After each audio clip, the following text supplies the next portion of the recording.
Hi, and welcome to British Dad Reacts. My name's John. Thank you for watching. And if you do like this kind of content, then please consider leaving a like, subscribing, leave a comment or a recommendation. I want to go back to 1974. And it's one of those decades that changed music. And it's easy to think of the 70s in terms of, punk rock, particularly disco, post-punk even prog rock. It's not often you think of kind of just straight up pop music like this.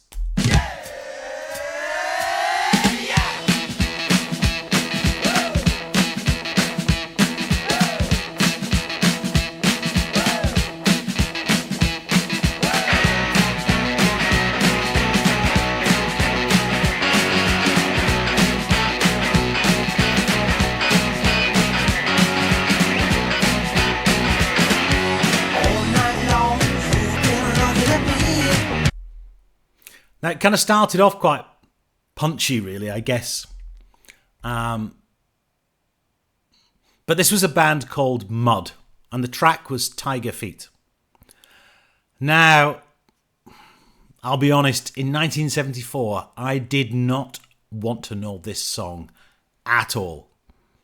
I wanted to be way, way cooler. And yet, in the UK, this was the biggest selling single of 1974.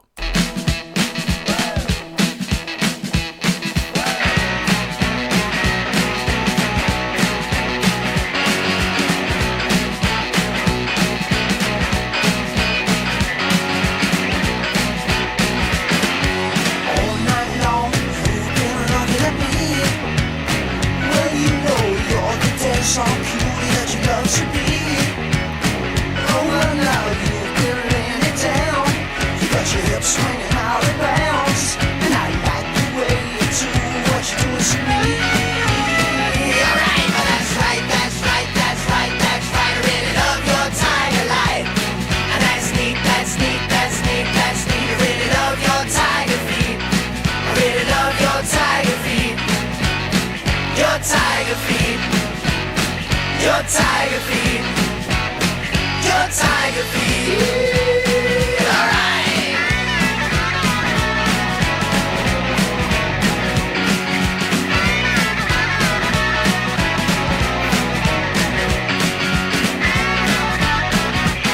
They'll flash your warning lights just as long as you like. I know you're aching to be making me tonight. I got a feeling in my knees, a feeling only you can please. There ain't no way I'm gonna let you out of my sight. Alright, that's right, that's right, that's right, that's right. I really love your tiger light. And that's neat, that's neat, that's neat, that's neat. I really love your tiger feet. I really love your tiger feet. Your tiger feet. Your tiger feet. Your tiger feet. Alright. There's so much in this, really, from kind of, I think, straight up parody to a few bands that were appearing around that time that were kind of pop glam rock that was sort of emulating the early kind of rock and roll rockabilly look, aesthetic and sound. And you can see that in the long drape coats that they're wearing, albeit in kind of pink, with the kind of thin collar, which was the kind of 1950s rocker style in the UK, where they were kind of, those coats were sort of emulating the Edwardian gentleman's coats. And there's a different kind of take on that in many ways in terms of how that happened. The type of shoes with those kind of thick soles, and I think they were called brothel creepers at the time. Elvis talked about them as blue suede shoes. The kind of movement. The other thing, and there was, you see the kind of lead guitarist here. We'll come back to the band members. There was always one who was a kind of a bit slightly quirky, shall we say? Hey,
It's funny how kind of looking back now I can see the sort of parody almost, but at the time I didn't see that. It was just not cool. Now, that said, this was a band that actually originally started in 1966, and there was Rob Davie, who you see almost in the kind of caftan length sort of outfit, not like the kind of others in the jackets, as the guitarist, and he wrote a lot of the songs, and he went on to have a very successful musical and producing career. You see Les Gray, who's the kind of the lead singer, then there's Dave Mount, and there's Ray Stiles. Now, obviously, the lineup changed as time went on, but in the beginning, they weren't successful when they formed, and they tried to be a bit more serious in terms of rock and roll. And then they really had their breakthrough in the sort of early 70s when they signed up or joined up with really some people who were the kind of the great musical or pop music impresarios at the time. There was Micky Most, who was managing bands and had a label that would put a lot of this stuff out. And there was two gentlemen by the names of Nicky, Chinn and Chapman, who were just a kind of powerhouse of writing pop songs for bands like this. And they were incredibly successful across a lot of different styles of music. And in that kind of pop period, they really, as I say, they were just behind so many bands. So whilst this was, as I say, not something you wanted at the beginning, or at least you didn't want to be seen to enjoy, it was there. I just want to show a little bit more because there's a little dance, I think, that the boys on the side are doing. I just want to talk.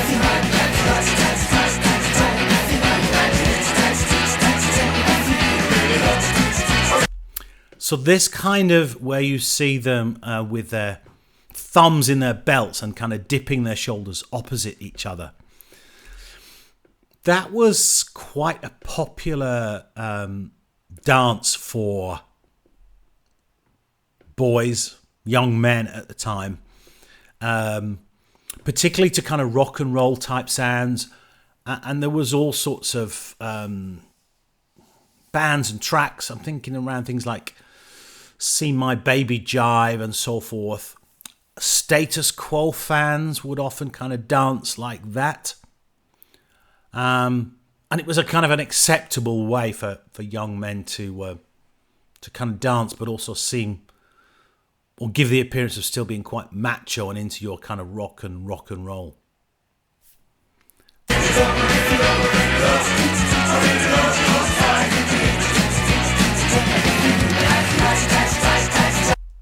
You had to, of course, get the timing right and remember that it was one shoulder and then the same shoulder would do two kind of thing. But it was quite fun, I guess.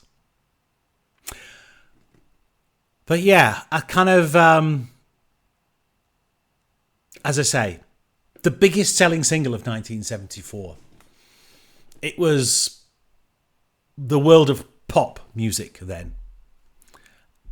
At least for the vast majority of record buyers within that year.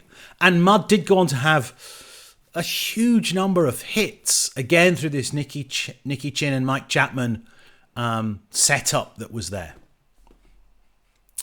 So that was a little bit about the 70s, I guess. The sort of non-cool underbelly of the 70s that not many people talk about.